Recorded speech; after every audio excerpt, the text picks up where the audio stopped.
Hi, I'm your host, Jürgen Strauss from Innova.buzz, and welcome to the Innova.buzz podcast, where we're not just talking about the future, we're actually living it. We're diving deep into the world of AI and how it's reshaping human connection, one conversation at a time.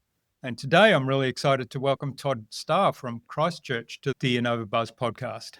Todd is a marketing innovator, a psychology enthusiast who helps businesses cut through the noise with sniper-like marketing strategy and a deep understanding of human behavior.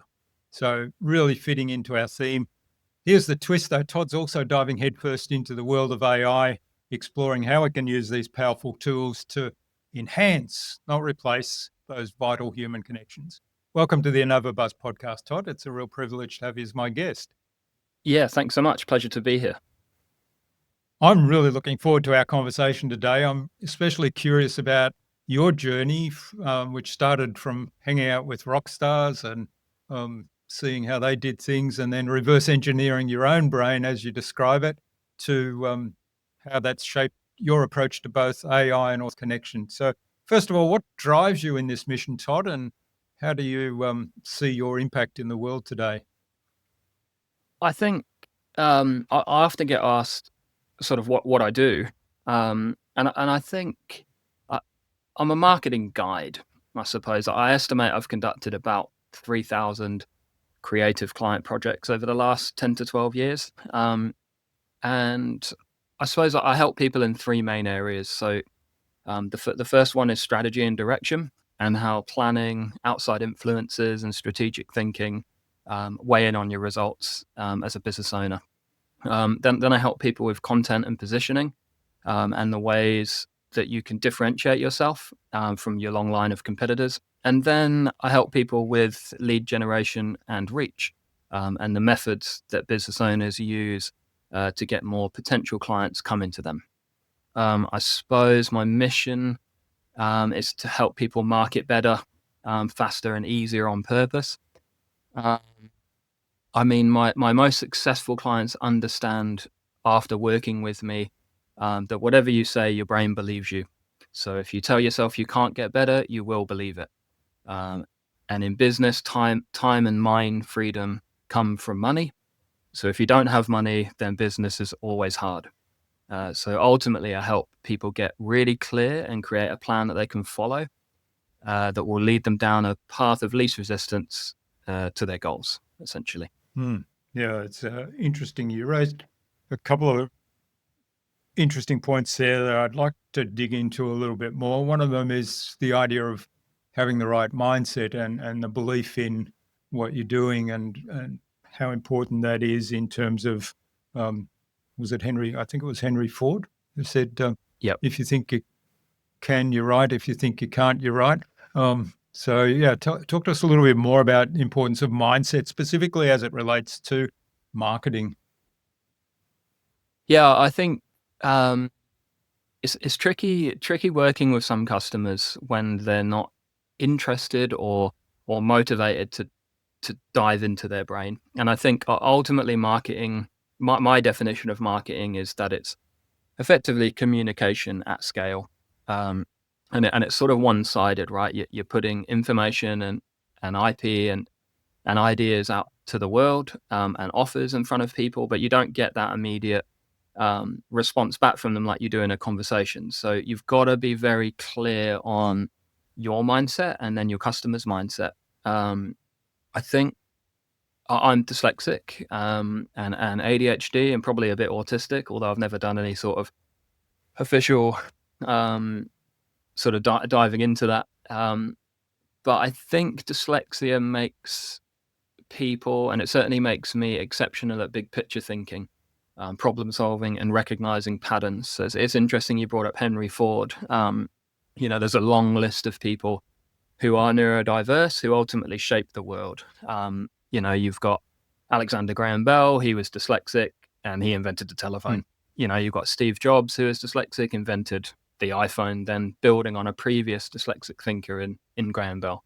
Thomas Edison with the light bulb, Richard Branson with Virgin Group, Henry Ford, General Assembly Line, John Lennon, Da Vinci, Picasso, Spielberg, Walt Disney. These are all dyslexic thinkers who have shaped everything that we now consume as humans, across media, entertainment, science, biology, chemistry, electricity, connectivity.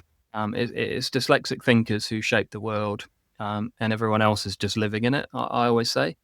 So I think it was hard as a child, but that set me up to develop resilience and an understanding of what is considered normal. And that helps me break the mold for business owners. So I think that's what I bring to the table. In terms of how that affects, to sort of answer your question, I guess, in terms of how we use mindset with our customers, it's really based on a principle called transactional analysis, which is, I'm certainly no expert, but it's a psychological principle that says every human being has 3 ego states. You have your parent, your adult, and your child.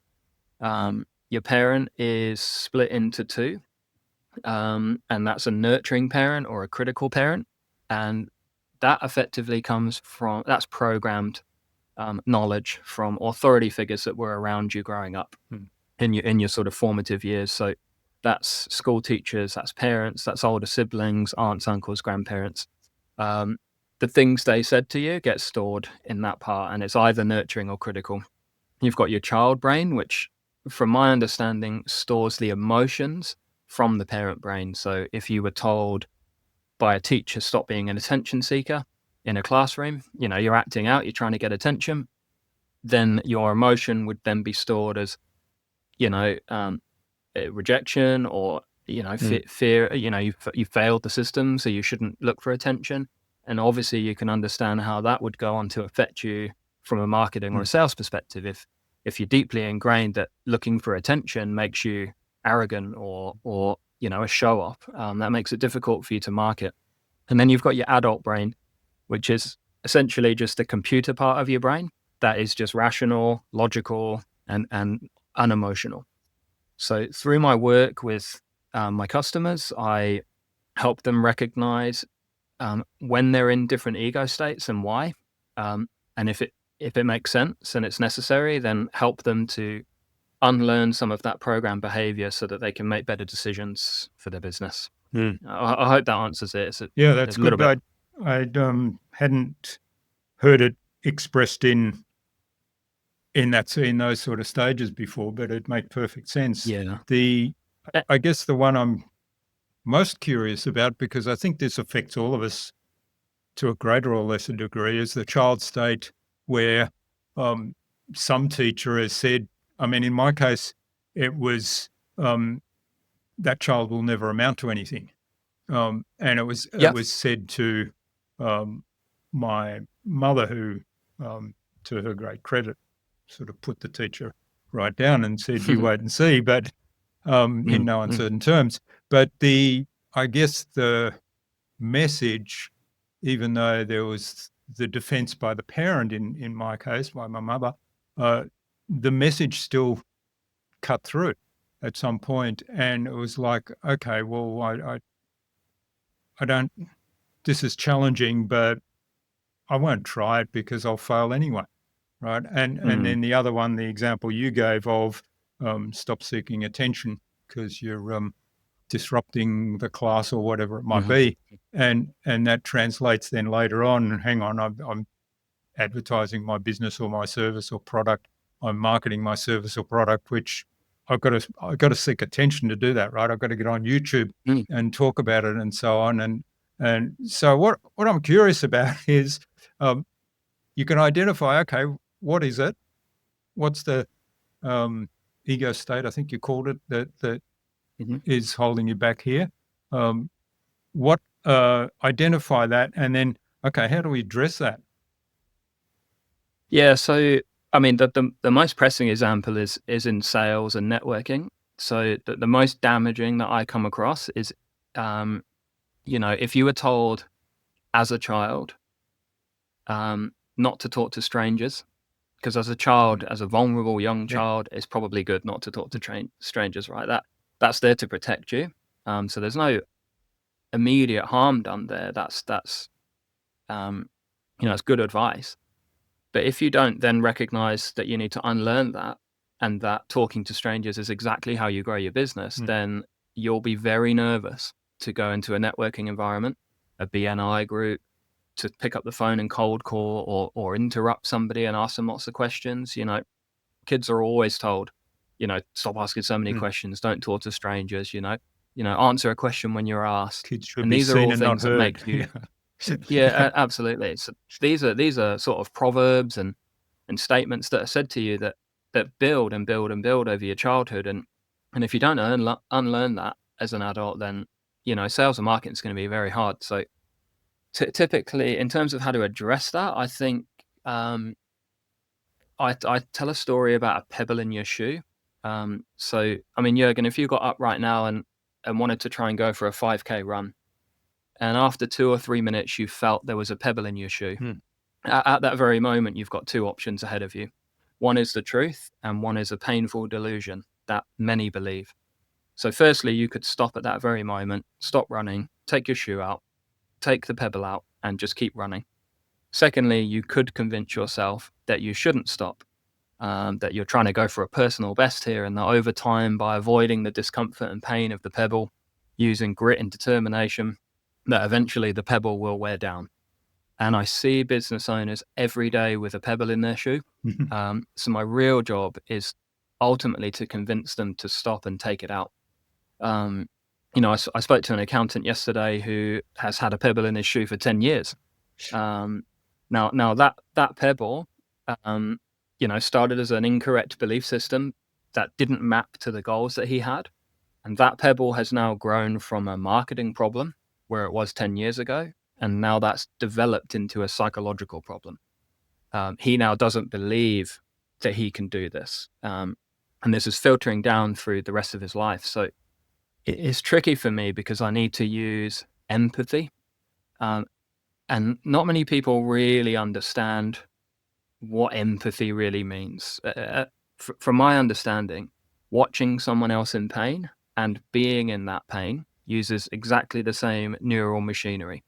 And this is the basis for empathy. So to empathize for another person is literally to feel their pain.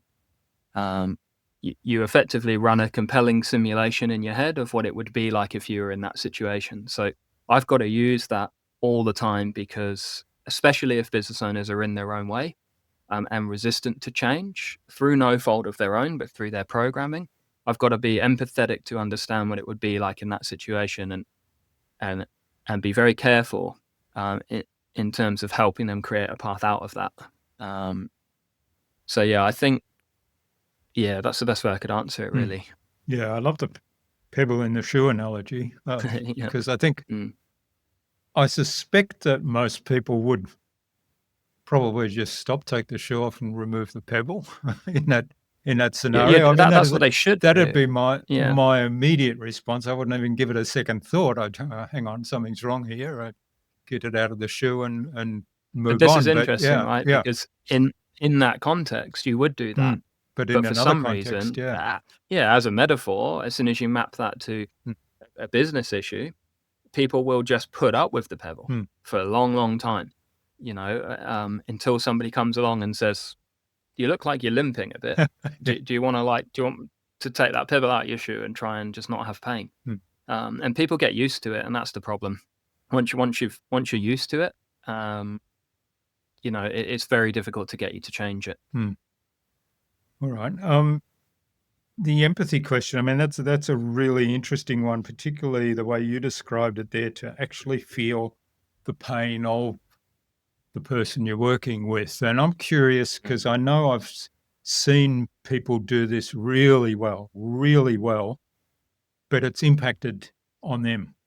Like it's gone to the level of, particularly in a personal space where perhaps they're dealing with a client who maybe suffers from depression.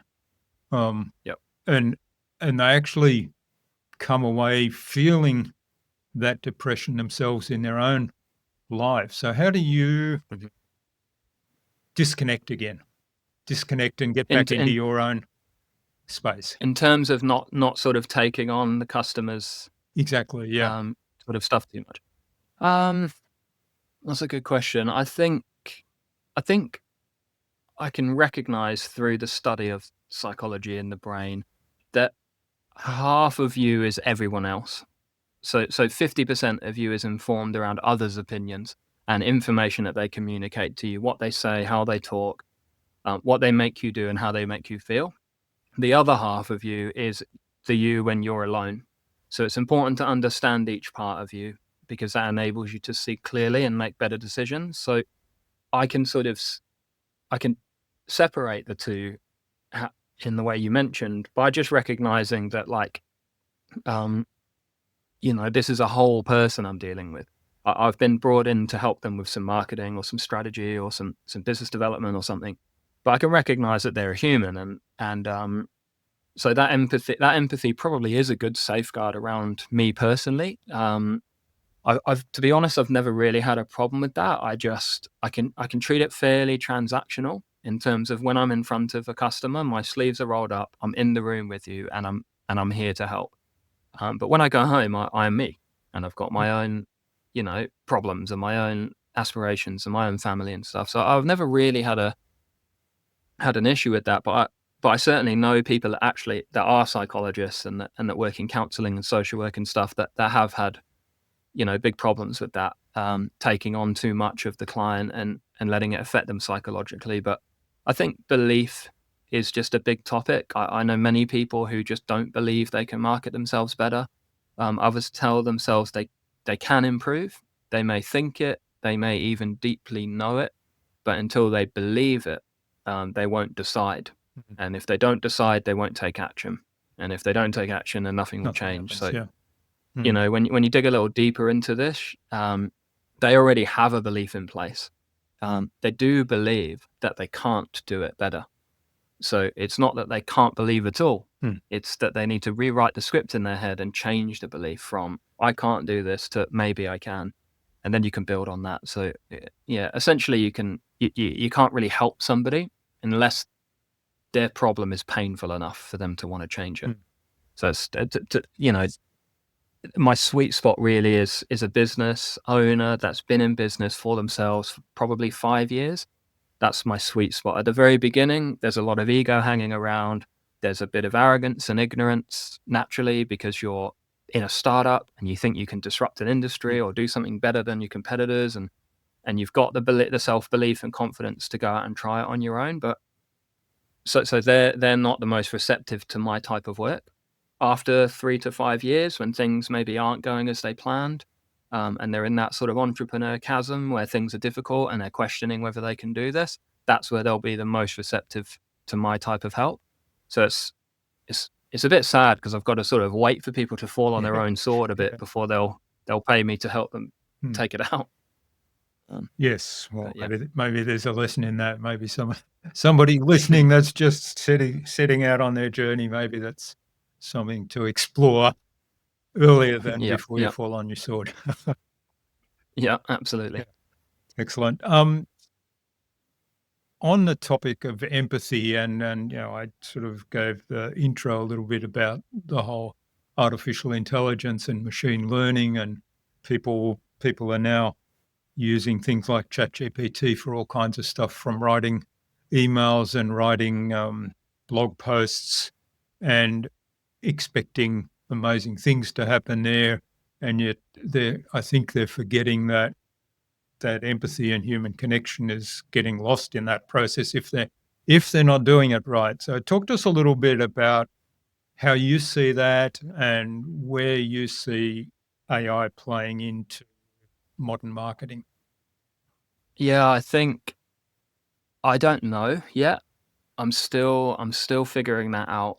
Um, I certainly know um, that there's been a big theory for a long time that social media and shorts and this new kind of media consumption culture is sort of creating um, ADHD at scale for people that nobody can focus for more than 10 seconds, right? And that's what all the other marketing agencies will tell you. You've got to have a strong hook and you've got to, get them in the first 10 seconds. And then there's all these kind of theories around how to structure videos and content to kind of, remove the barriers of people's lack of attention or lack of ability to focus. I don't believe that. I don't agree with that. I actually think what's happening is it's not that humans are getting worse at focusing. I think we're actually getting better at screening. So I actually think at scale, people are quickly qualifying out the things that don't fit what they want. So, when you look at it like that, it's like I put out lots of content, and some of it's very long and very wordy and different videos and stuff. And I have perfectly fine retention. I've got good, the data that I can get back from the content I put out says people are able to focus and read long posts and take action and click through things and spend a lot of time, because I think I'm not using AI, and because I'm using empathy and psychology and basic fundamentals of what it means to communicate with somebody, that it resonates. So, I think AI, it worries me when businesses come and boast about their adoption of AI, if they're using it for front-end customer-focused content generation. I use a lot of AI on the back end, but none of the posts I post, none of the front-end stuff that anybody sees has just been like touched by a robot. It's like I'll use it to help me clarify my thinking, and then I'll often reword almost everything, but the structure will be there. And then I'll word it in a way that actually makes sense from a human brain to a human brain. So I think it definitely, it will create, as more and more people use AI for marketing, it will probably erode trust. It will probably create a bit of a disconnect. It will actually damage your brand, I think, the more you use it. Obviously, it's getting better and better all the time, but I do At think the front end, you mean? The more you use it. Yeah, the very front end. Yeah, 100%. Because I think people aren't stupid, right? You can see that there's little kind of artifacts throughout LinkedIn all the time of that was written by AI, right? Just the structure. Everybody, you don't necessarily need to have researched it thoroughly, but you can just see a post and it's written by AI. The use of emojis, the structure of the post, this double dash thing that started happening from ChatGPT, the sort of I don't know what you call it, but it's like a hyphen. Stretches it all together. Yeah, I hate those. So it's kind of but these are all dead giveaways, right? When an email comes and says, I forget what it was, but for a long time when you were asking it to write emails, it would say, I hope you're well, or there's all these kind of giveaways. So that just erodes trust, right? When you're receiving that as a customer, think about what that would actually feel like. You must have received stuff like that. Absolutely. You must have had, and I just know I'm not talking to that person. So you can, on one end, you can be happy that you're being very efficient, and on the other hand, you're just ruining your reputation at scale really quickly. So I get nervous about AI for a number of reasons. The other one is people using it for getting leads and getting customers from kind of AI generated programs or offers that they don't really have the capability to deliver. They don't really have the deep understanding of it. It's very easy to put together a program from AI, and an end user might feel like you're more competent than you actually are. Same with CVs, people writing these amazing CVs and cover letters and getting a job based off that. And then when they actually get in there, they don't have the capability that the hirer believed they did based on how they worded their CV. So I do think, I don't know where we're heading in that regard, but the customers I work with, I certainly help them use AI in a way that makes them more efficient, but doesn't remove the human element, which I think is very important. I think there's a really good sort of filter you've highlighted there, and that's, be really careful if you use it on the front end. Now, I have to say, I have used it on the front end, and so have I. Not in my marketing though. And the most recent example I had, I got a parking fine. I was desperate to go to the toilet. Sharing something personal here. I was desperate to go to the toilet. I was in the car, saw a public toilet block, went to park the car. All the car parks on the road were taken, but there are 10 or so cars parked on the nature strip beside that. So I just parked my car next to the 10 cars, went to the toilet. When I came back, I had a parking fine there. And I was annoyed, obviously. It was a pretty significant fine, so it was an expensive toilet stop. I kind of looked up their payment page through the council, and it talked about the process for disputing fines. And I thought, oh, okay. So I went to ChatGPT and I said, have a look at this website. Tell me how I could dispute this fine. And it sort of came back and it said, well, you need to write a letter that it needs to hit these points. Um, and um, and if you fall into one of these categories, and one of them was a medical emergency, and I thought, well, if I could stretch that to be a medical emergency, there's reasons for compassion, but you have to sort of outline these things, and you have to basically say, well, yes, I committed the offence, but there are extenuating circumstances, and it finished that up. So my first thing was, I don't want to read all this stuff here, so give me a summary. But then it gave me that summary, and at the end it said, would you like me to craft a letter of kind of that you can send the council? So I said, all right, do that. And I looked at the letter and I changed maybe a couple of sentences and then sent it off with that. Now that letter was pretty good. And of course, I know it's hit all their checklist that will at least get me a hearing. Whether it's successful or not, I have yet to find out. But I've used it there. I have used it on one or two other things on the front end where it's not critical, where I just wanted quickly to produce something. But where I think it on the back end I think there's so many applications. Like you talked about the belief systems and so on. I think digging into that belief system and getting ChatGPT or whatever it is to actually engage in a conversation with you can help you clarify thinking, and then using that information and pulling that together. And the other one that I really love is, and I've got an audio recording program that's got an AI built into the back end of this, and I can record myself talking, and I can just put out a whole lot of random thoughts. So let's say, okay, I want to talk about what are the ethical considerations, or what are the dangers of AI, and what are the benefits, and so on. And I'll just, list things up, and I forgot this was another thing I'm concerned about, and then jump backwards and forwards between, and I forgot this was another benefit that I've just remembered. So I can do that, and so it would actually, the original recording, if I transcribed that, would be just a random ramblings. And I can ask this AI in the background of that app, okay, write that up as a coherent article. And that is amazing. And it actually uses my words, but it gives the whole thing structure. Yeah, I think that, obviously there's an ethical component to this, because so in no way am I like anti-AI. I'm using it all the time. But I am a human being, and I can rationally remove my personal bias and just be honest about it, right? Like, and very similar, I had a couple of years ago, had a staff member try and sue us, and I used it to replace a lawyer, basically, and it found holes and everything, and I won the case, and that was great.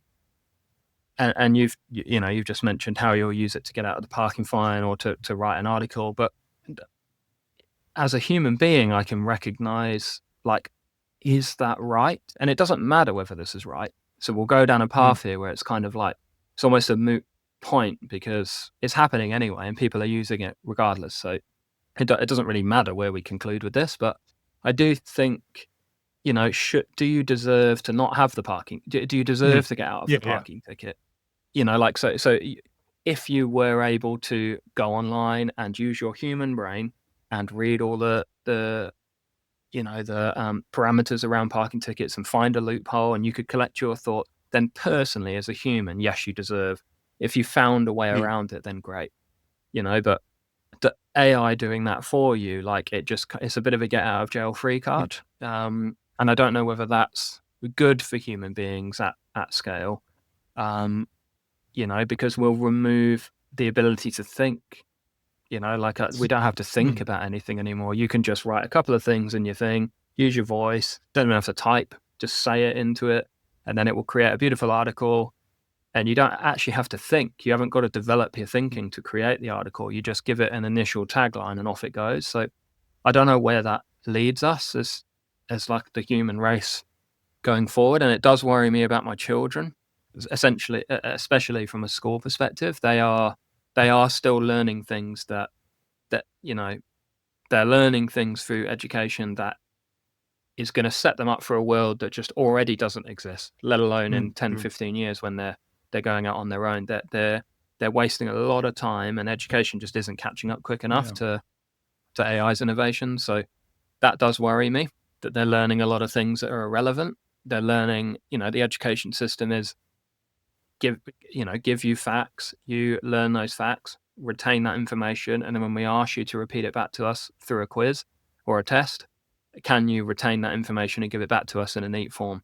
That is absolutely pointless already for the world, right? You can just jump on ChatGPT and information on any topic as deep as you want is freely available to everyone for $20 a month. So your need to retain information is just non-existent anymore. You don't have to know anything. You don't have to remember anything to produce good output, so it's now like critical thinking. It will go back to your ability to connect as a human, your ability to communicate well, your ability to reassure people, your emotional intelligence. These will be skills that will be valuable. I was talking recently to an owner of an accounting firm here in New Zealand, and he's got 40 odd staff that are doing manual button pushing. They're doing accounts for people. They're putting stuff in a spreadsheet and they're sending out reports and things. That is almost irrelevant already. So that there's going to be an entire workforce there that are gone. So how that accountant is looking at how do we leverage these people now if they don't have to now do all of these manual tasks because AI can do it. What can they do? So now they want to focus on now customer experience. Can we go out to site and visit people? Can we add value with business development and business planning and marketing help? And, if the core function of our agency is putting numbers in a spreadsheet, well, we're going to have 40 people either unemployed or adding value somewhere else. So it's going to be interesting to see where that goes. But I'm really on the fence. I'm 50-50. It either goes amazing and people are liberated from boring manual work and they go off and do more creative things and innovate new opportunities, or we become useless eaters and there's millions and millions of people unemployed that are just draining resources and not being and not achieving anything and just watching Netflix all day and I think having universal basic income. I'm a bit 50-50 on it. And I think there's a real risk. I think there's a dichotomy there. It could well exacerbate what we have right now in terms of, those people that are well off and wealthy and gainfully employed and producing, and those that are essentially not capable of doing anything and more or less poor. I mean, coming back to what you said about the education system, going back, and this is a long time ago since I was at school, I at some point, and it's probably high school, we had a bunch of really big textbooks, right? And I did science and chemistry and maths, and we had to learn kind of all kinds of chemical formulas and equations, and we had to learn a whole lot of things. And I said, well, how's this actually help me? Because I can look it up in the book. So, this was long before the internet, but I always thought, teach me how to make sense of this. Teach me how to put it together. Teach me what to do with that information, not how to remember that information. Because some of it I'll remember, some of it I won't. But I've got the book; I can look it up. And then the internet came along, of course, and that just magnified that even more. And now with ChatGPT, I mean, I see examples in my own life and with my wife now. We have conversations and we talk about things that are happening in the world, or we might see something in nature and say, "Oh, what's that all about?" And I said, "Well, it's easy. Let's explore." Now, before that, we just speculated and said, "Well, maybe it's this, or maybe it's that," and that would be the end of the conversation. These days, we say, "Well, let's grab ChatGPT. We've got the phone, have a look at it," and then we get an explanation. And often that Yep. raises further questions in our minds, and we go dig down further. So we're learning stuff that before we probably wouldn't have been learning because we're using it to fuel our curiosity, if you like. And at some point, I Yeah. figure that that extra information is going to bubble up somewhere in some context to allow us to create something that we wouldn't have been able to create before. And I think if you But use things in that sense, and that's probably coming back to what you said about schooling, that's where I think the schools should start to be looking at, how do you make sense of all the information you've got at your fingertips? How do you connect the yeah, dots? And then of course, as you said, the empathy and the human connection part. but we're not having to connect the dots anymore. But what you just said about the nature thing, I'm not sure exactly what that was, but I don't know, maybe you saw a plant or something and wondered what it was or how it grows or something. You know, historically, you could still Google stuff. For the last 20 years, you could still put a picture in and try and find Yep. something. But that would be reliant on someone else's knowledge, right? Because they would have had to write a blog or take an image or create a video about this, so you can learn from another human's brain. What AI is doing now is the fusion of information together to create a cohesive. So now you don't have to think, you don't have to research, you don't have to read. You can just get the answer immediately. From all these different fragmented things to make a coherent point. And I mean, at the school my sons go to, the teachers are using AI to create lesson plans and stuff. So they're now not even teaching. They're now regurgitating AI-generated information to kids, but making them not use AI to develop their ability to think. They're just consuming content that even the teacher didn't even really understand.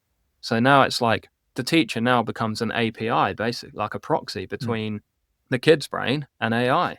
And they just get paid to like Yeah. so I think lots of people say this has happened before, right? There's lots of stuff online about the industrial age and when farming equipment came out, and that's all true.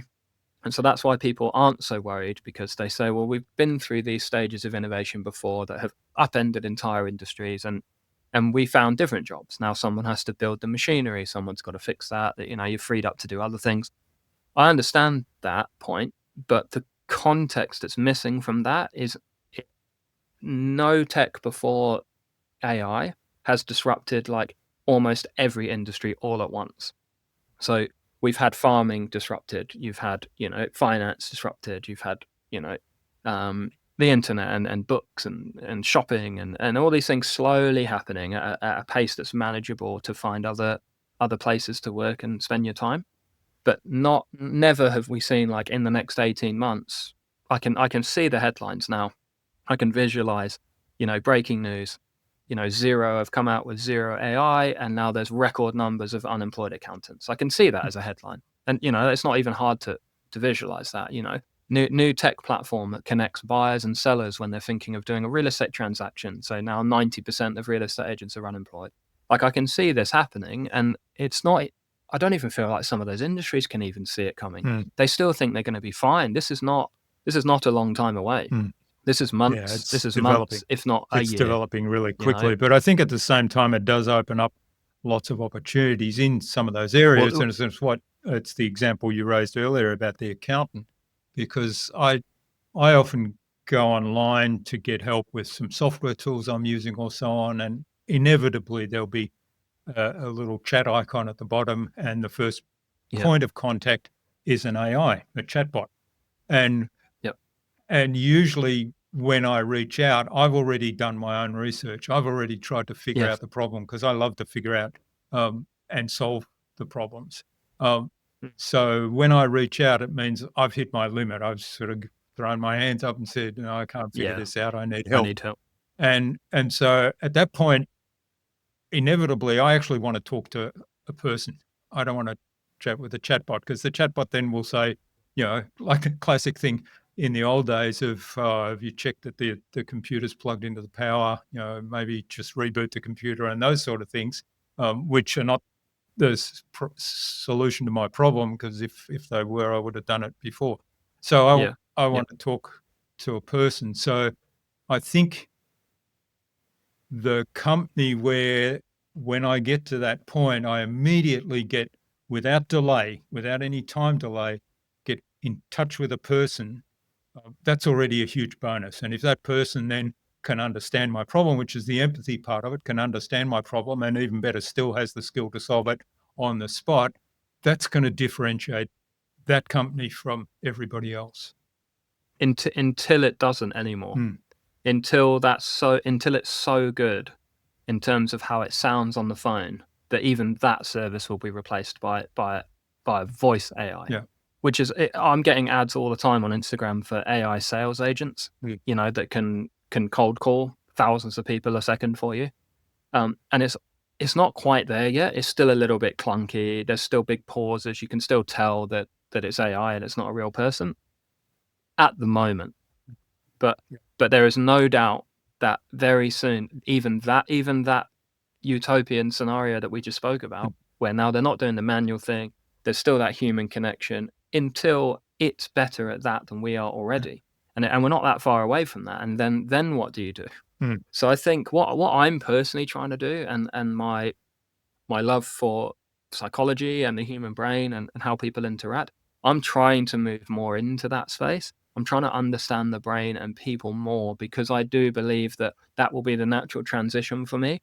I'll slowly move away from just marketing and sales and business style work. And that interest and that experience will help me with services and programs and an ability to interface with people, because they'll need psychological support. I do think when people are losing jobs at scale, and when the mental health system and things are overwhelmed with people that don't know what to do, and they're running out of money and there's stress at home, and I do think that's going to be a skill that is super sought after, psychology and support services like that, certainly around mindset and purpose and values and work-life balance and fulfillment. I think there's going to be a lot of need for that type of help alongside traditional trades. If I wasn't going to go down this path, I'd probably be studying to be a plumber, because I do feel like that's going to be one of the last ones to go, right? It's going to be a long time until a robot can climb in the crawl space under your house and fix a leaky pipe. That's still going to be quite hard for a robot to do at scale. But any digital services, any soft skill kind of things, legal, real estate, anything that currently that industry relies heavily on a computer already, it's just already gone.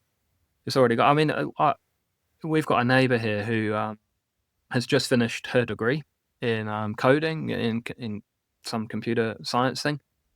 Can't get a job already. She just finished a degree. She's got 30 to 50K probably in terms of student debt.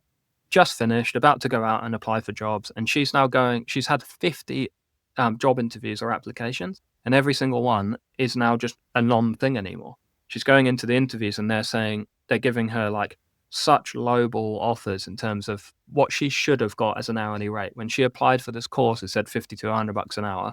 Now they're saying maybe 30, or we'll just get an AI to do it. So, that's I'm playing around with all kinds of app development and coding softwares that you just talk into and it creates you a fully functional app for free instantly. It's so that is an entire industry gone.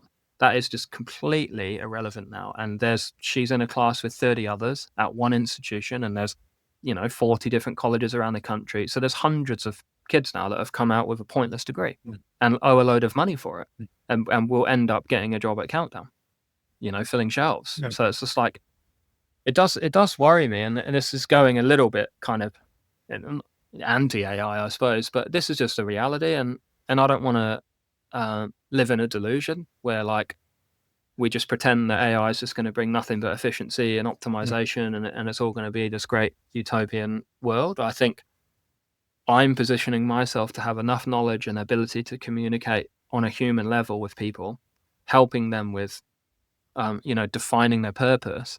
And at the moment, that's in a marketing context. But I do believe the next 3 to 5 years, that becomes just a life context. Your life purpose.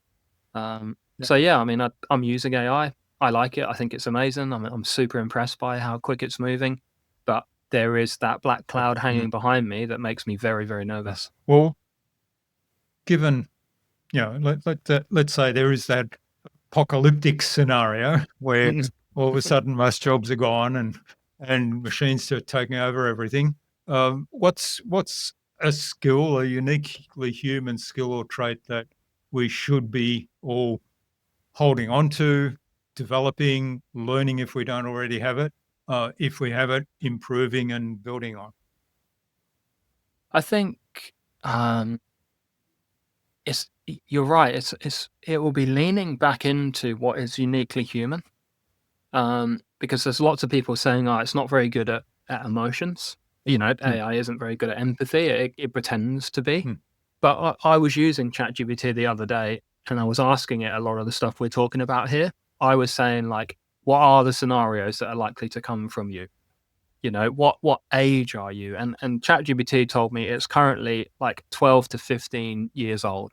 If you were to compare AI's ability to like to our understanding of like human age, so it's still like a bit of a punk teenager. Hmm. It's not even got to the point where it's like a wise 60-year-old, and it can fool us with so it's kind of, and whether it's become sentient or super conscious yet or anything is like yet to be understood clearly. But in terms of like what people should be doing, I'm thinking about this almost all day, every day, for my own selfish needs and my children. Right? It's like what are going to be good skills, and part of me sometimes leans all the way to apocalyptic end, where it's like, well, actually, what they need is like basic life skills and survival skills, and we need to like build community that's like offline and stuff. And then the other side of me is kind of like, well, they're going to need to think critically. They're going to need to have fundamental knowledge of AI and the ability to use it so that they can, go with the speed of AI and understand it. I think the worst case scenario is people that aren't even playing around with it yet, that really are going to get dumped on their face. At least, us and lots of people that we know are actively using it. So we're not going to get caught massively by surprise by an innovator. We're going to probably see it coming down the pipe quicker than people that aren't using it. But I know a lot of people that are not using it. I think there's only 800 million people that are using ChatGPT out of 8 billion. So that's a hell of a lot of people that haven't even made an account and played around with it. So the likelihood that they're going to see how good it is and how quickly it's going to impact their industry is pretty unlikely. So I would say, ironically, using AI more, understanding its capabilities, its features, and just pondering and thinking fairly quickly about how it might affect your role, what parts of your job are going to be gone with a $20 a month app, how exposed to that risk you are, how you could pivot. So again, it's coming down to your ability to think. And if you're using ChatGPT to do all your thinking, you're slowly losing that skill. So yeah, I mean, I didn't want to go down this path necessarily, but this No, is it's just great. my honest opinion. I think it's we need to explore these topics, and I think what you said there at the end, that's something that I'm really concerned about. Is every time I use it, and I think, wow, I couldn't have come up with that, or it would have taken me instead of an hour, it would have taken me weeks to come up with that, Yep. and I probably would have given up after a day. Whenever I'm in that scenario, I think, yeah, what's it doing though to my thinking ability and my brain? And Yeah. I always explore sort of ways of how can I use it to actually enhance and trigger more thinking. So often go through exercises where I get it to ask me questions, and I'll answer, and I'll say, keep asking me questions. Like don't just Yeah. accept my answer. Keep asking me questions. Keep asking me follow-ups. Yeah, that's really good. I think we did speak about this a little bit on our sort of discovery call before the podcast a couple of weeks ago, and I use it as like anti-AI. So I'll put in my idea and I'll tell it, I'll ask it to be hypercritical and tell me why my idea is shit. Pull it apart and tell me why it's not going to work, so that it forces me to think about it more rather than just accept the output that I'm getting. But I think my partner Hannah, she's of the opinion that like if we're freed up from sort of manual, repeatable input data based tasks, then then that will mean that people have more time to do creative stuff. And I like that idea. That sounds nice. And what worries me though is if you've gone down an academic path through school and then uni and then an internship and then a career, and now you're, in a high paying administration job, or you're an accountant or whatever, the creative juices that were in you as a child have been squeezed out of you by that system. So it's unlikely then that you're going to just suddenly be like this gifted artist, because you've already had all of that squeezed out of you to go along the conveyor belt and fit in the box. And if that box is no longer there, you won't know where you are. So I think, and the other side of that is, I think the creative tasks, the beautiful music and art and sports and dance and things like that, they're uniquely human. And it doesn't matter how good a Tesla robot gets at dancing, it's never going to be as impressive to me as a beautiful ballet or a hip hop dance battle or something like that. That's still like amazing to me because it's human. I don't care to watch two robots boxing each other. I definitely want to see two humans. So that stuff will remain, but it will be just like tradition. Same way as some people have a record player in their house still, because it's kind of cool to just like keep that tradition around. It's not the most efficient or effective way. It doesn't sound that good. It's annoying. You've got all these pieces you've got to do and change the needles, and there's dust on the record. It's not very practical, but 1 out of 100 people will have a bunch of records, and they'll occasionally put it on for nostalgia. And that's where I feel like creative tasks will go. Because AI can already do beautiful art, great graphic design. It's making songs, it's making videos. But I still appreciate a human actor in a movie that's actually turned that emotion on and can cry and can, Denzel Washington. There's not going to be an AI that is as impressive to me as a Denzel Washington, because I know it isn't real. So that, creativity will still be a uniquely human trait, and all AI will ever be able to do is mimic humans' creativity. But I don't know how much opportunity there is in terms of mass population surviving off creative tasks. There's only so many art. The thing that's good about beautiful pictures and great music is that it's rare. So if everyone is capable of producing really good music and really beautiful art, then it's commoditized and it's less valuable. What's good about a Picasso is there's not many of them. So it's difficult to know. It's really difficult to know, what people should be focusing on. But I'd certainly implore everybody not to be afraid of AI so much that they don't even want to integrate with it, because you won't even know its power. I'd rather know the power. You want to know the devil rather than than not know it. All right. Well, fascinating conversation. I guess we could sort of dig even deeper, but I'm just aware of the time now, and I want to move on to the Buzz Hour Innovation Round. It's a lightning round where I ask, and we're changing it up a little bit. I'm sort of moving on to 3 questions and focused a little bit more on AI, which as we go forward. So we're adapting here in the Innova.buzz podcast to the evolving world of AI, and we've talked a lot about that. So the idea is that, as I say, it's a lightning round. You'll share some tips from your experience, hopefully inspire the listener to go and do something awesome as a result today. Cool. So first one is on the subject of innovation. What's the most innovative way you've seen AI used to strengthen human relationships in a way that actually truly impressed you? Oh, say that again for me. The most innovative way you've seen AI used to strengthen human relationships. Oh, I don't know. I haven't really seen that much. You haven't seen it? I would say it doesn't strengthen human relationships though. It fractures them. There's lots of cool like AI agents that you can have in your WhatsApp that you can use your voice and say, book my mum some flights, and send her a spreadsheet with all the different times the plane leaves, and give her a button she can click to book it all in. And so there's kind of like it can make things more efficient. I suppose it will remove mundane tasks so you can spend more quality time with people. That would be my example. Okay. It makes me quicker at doing my work, so I can finish by 3 instead of 5, so I can go and push my kid on a swing. That's actually removes a lot of my work. That's the human connection part. All right. Well, that's good. All right. challenging question then. All right. What about, from your experience, the best thing you've done to integrate AI in a way that enhances human connection? And I think he just gave us an example of that.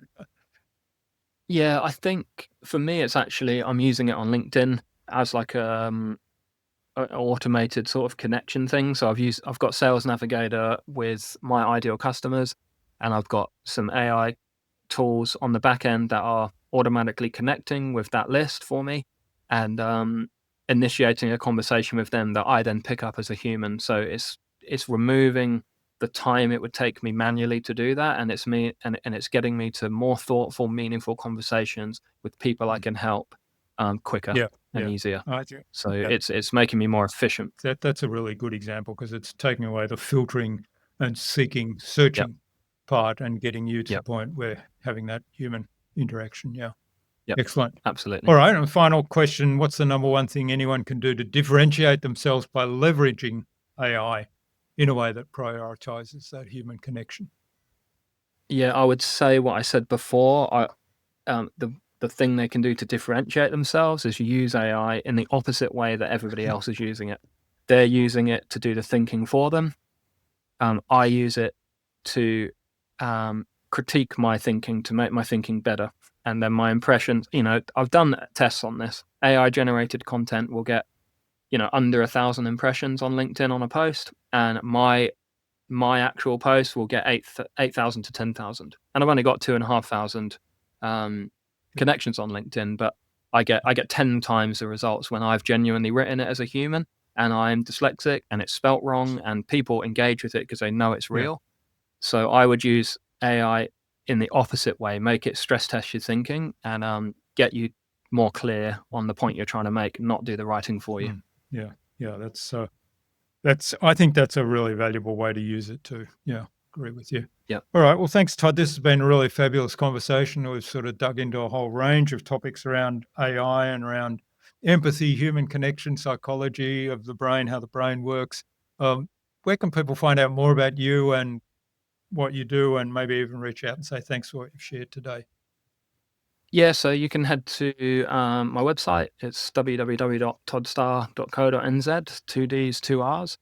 And you can book a free sort of complimentary strategy session with me where we'll dive into a conversation about your challenges. And if I can help you, I'll tell you how. And if I can't, I can sort of recommend where else to go. But that's the best way to get in touch with me, just on the website. Fill out a couple of questions, and yeah, we can jump on a call and figure out a strategy that can solve some of your problems and get the pebble out your shoe. Yeah, love that metaphor. All right. Well, as we wrap it up, Todd, what action would you like our listener to take out of our conversation today? I think if they're feeling stuck and needing some direction, if any of the points that I've made would resonate with them,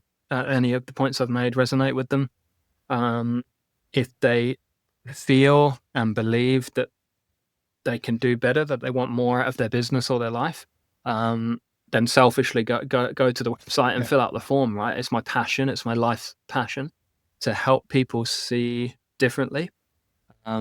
So yeah, if you're just feeling stuck for any reason and you want a bit of sort of no fluff guidance and some advice, then yeah, just reach out to me. It would be my pleasure to help you get clear on your next steps. Okay, excellent. And we'll have that link in the show notes, of course, so it's easy to click Awesome. straight through. Well, thanks so much for your time and your insights and your thoughts, your genuine human thoughts, sharing those with us so generously today, Todd. Look forward to keeping in touch, and yeah, all the best for the future. Absolutely. Thanks so much for having me on. I appreciate it.